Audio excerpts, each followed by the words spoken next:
Box দিবেন?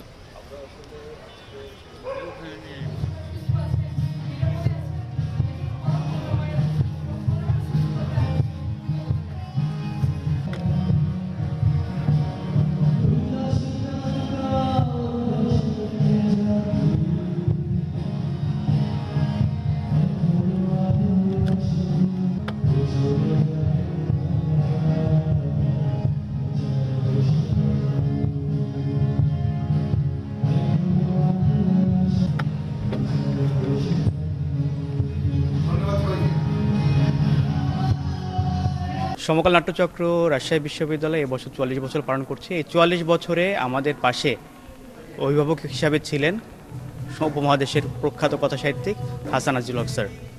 তিনি আমাদের প্রেরণাদাতা ছিলেন।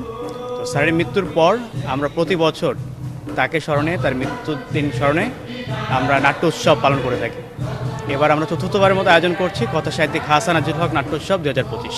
নিজে একজন পার্ট আমি খারাপ ভালো কি করে জানি না, তবে ওখানে যে আমি অংশ হিসেবে কাজ করছি এটা আমার জন্য খুবই ভালো একটা ব্যাপার, বা আমি নিজেকে খুব সৌভাগ্যবান মনে করছি। আর এই উৎসবটার মাধ্যমে আমাদের নাটকগুলো আসলে এরকমই হয় যে আমরা প্রত্যেকটা নাটক কোনো না কোনো রিজন বা কোনো না কোনো কাহিনী নিয়ে তুলে ধরি। তো একদিকে ওনাকে স্মরণ করা হয়ে গেল, সাথে আমাদের যে মূল মন্ত্র, আমাদের সমকালের যে নাটক সাহিত্য হচ্ছে শোষকেরা সাবধান।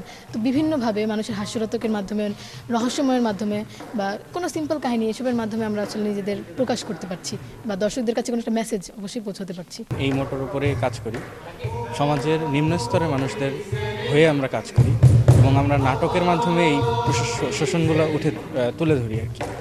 তো নাটকের ব্যাপারে যদি বলি, অবশ্যই ভালো লাগছে এবং আমি আসলে নাটকটা করি নিজের মন থেকে এবং একটা সময় একটা ক্যারেক্টার ধারণ করি, এটা নিজের মধ্যে একটা ভালো লাগা কাজ করে।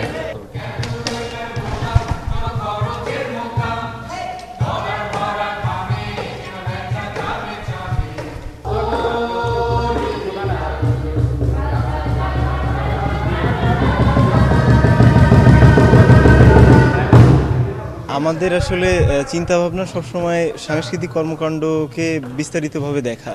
তো হাসান আজিজুল হক স্যারের নামে যে উৎসব আমরা করছি, স্যারকে উৎসর্গ করে, এর মাধ্যমে আসলে আমরা পারস্পরিক যারা আছেন কম বেশি আমাদের ক্যাম্পাস কেন্দ্রিক বা ক্যাম্পাসের বাইরে সবাই যেন নাটকের সাথে একটা সম্পৃক্ততা নিজেরা বোধ করে এবং সবাই যেন নিজের এর সাথে অ্যাটাচ করতে পারে। এই জন্য আসলে আমাদের উৎসবের মেইন চিন্তাভাবনা করা আছে।